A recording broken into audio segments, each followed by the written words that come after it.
Aeons ago, brothers from outer space, under the spiritual guidance of the masters of wisdom, the creators of the universe, came to Earth and settled in the core of the planet.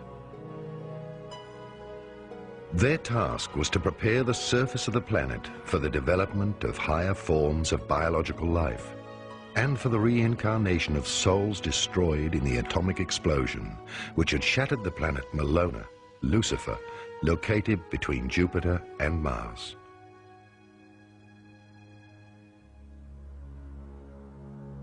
These higher supra-like bodies, completed humans, knew the divine hierarchy's mysteries of creation.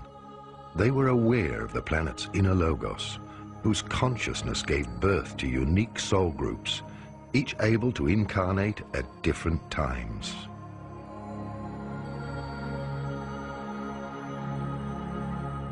Depending on their specific stage of development in each period, human souls incarnate in order to further their growth. They choose very specific life experiences through thousands of incarnations until they reach completion as human beings. In the beginning, our brothers from outer space built cities in the center of the earth. Agartha, the Garden of Eden, was created, and many collaborators of the Galactic Confederation came voluntarily to Earth.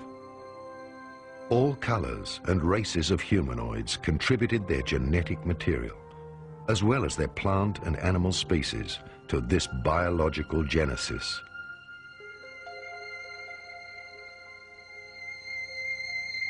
In the creation plan of the Cosmic Father, the Earth was considered a suitable living space planetarium, which would produce a universal humanoid able to overcome all polarities and a diversity of climatic zones. Until that point in time, there had been a great diversity of non-humanoid species taking part in the development of souls. The differences were so great that the souls had extreme difficulty reincarnating into the bodies of other star systems. Therefore, the cosmic purpose was to establish a new experimental zone of creation, synthesizing all souls into a universal body type. The Galactic Confederation and its leaders, the Melchizedek Order, the Brothers of Light, descended to Earth to introduce a new type of human being and a planetary pregnancy. They created the human species in their own image and assisted in its genetic improvement. I'm a specialist in extraterrestrial visits that took place thousands of years ago. Our ancestors did not understand these visitors. They thought there were some gods. They did try to copy the technology of the heavenly creatures. Of course, not correctly, not the function of the technique. A Stone Age man who sees a car, for example, cannot reproduce a car. But he can draw it. He can carve it into rock. He can carve it into hide. All went well according to plan until the downfall of the angels. The reincarnating animal-like humans were improved through direct genetic intervention and in a short time span developed suitable bodies. The bodies of these creations became perfect in such a short time that souls from Melona, Lucifer, Venus and Mars, who in past times had already gone through cycles of incarnation and creation, were now able to reincarnate on Earth in order to attain completion. From that time on, two types of humans inhabited the planetarium Earth. The true immortal and physically etheric beings in the center of the Earth, who watched over creation and its evolution, and the mortal creations who purified themselves through reincarnation and developed towards human beings. In accordance with the plan, human beings brought forward civilizations which rose and fell. Different soul groups gathered their experiences in these civilizations. However, the guardians of evolution, also called angels, seemingly took the power into their own hands. They saw how beautiful their creations had become. Some of these extraterrestrials from outer space were tempted by the earthly kings who were always offering them gifts, including beautiful women and even their own daughters. Some of the emissaries of the Confederation gave in to temptation. The beings from outer space physically procreated children with the reincarnated beings. This was the only action forbidden by the Elohim. From then on, they had to give up their status of impartiality and immortality. They were banished from the inside of the earth, from Agartha, the Garden of Eden. From then on, they had lost their eternal youth and their androgyny. The inner closed cosmos of a complete human being, through the union of the soul and the body's personality, suffered a separation. They were thus condemned to a fall and a return to the process of human evolution.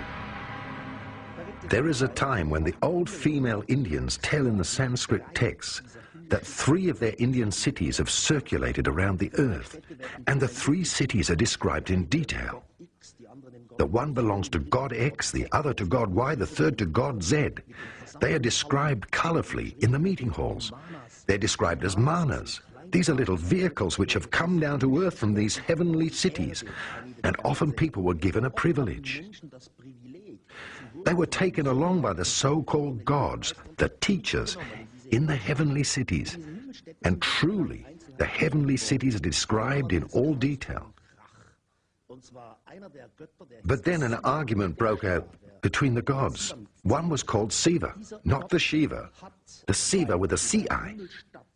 This Siva had, because some so-called evil spirits had settled in one of the heavenly cities, destroyed it, and he did it with a devastating beam. It is described how the city fell to the ground, fell into the Earth's atmosphere, and finally in rubble onto the Earth. And it looked as though splinters of a meteor had fallen to Earth. Initially, the fallen gods lived for a few thousand years, but after Atlantis, to mere hundreds of years. For example, Methuselah reached 960 years of age.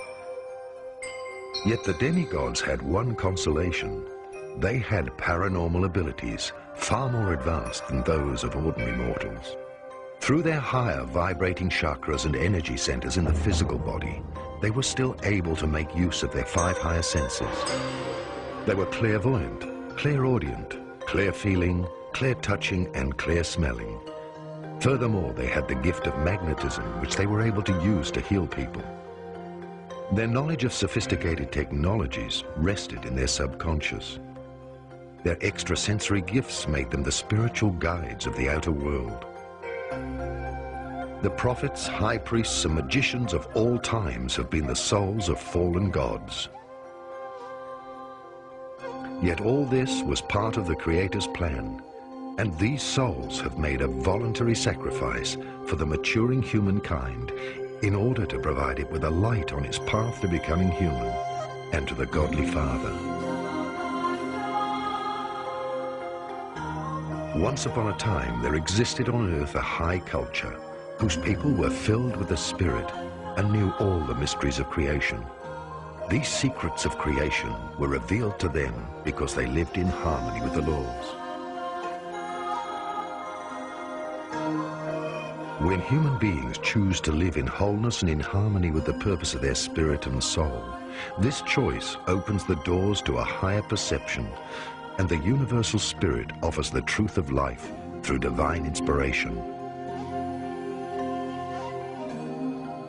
The result is global enlightenment, and civilization develops.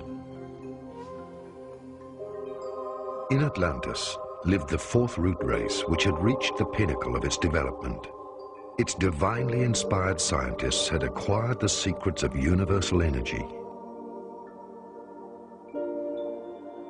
At that time, scientists and divinely inspired masters worked together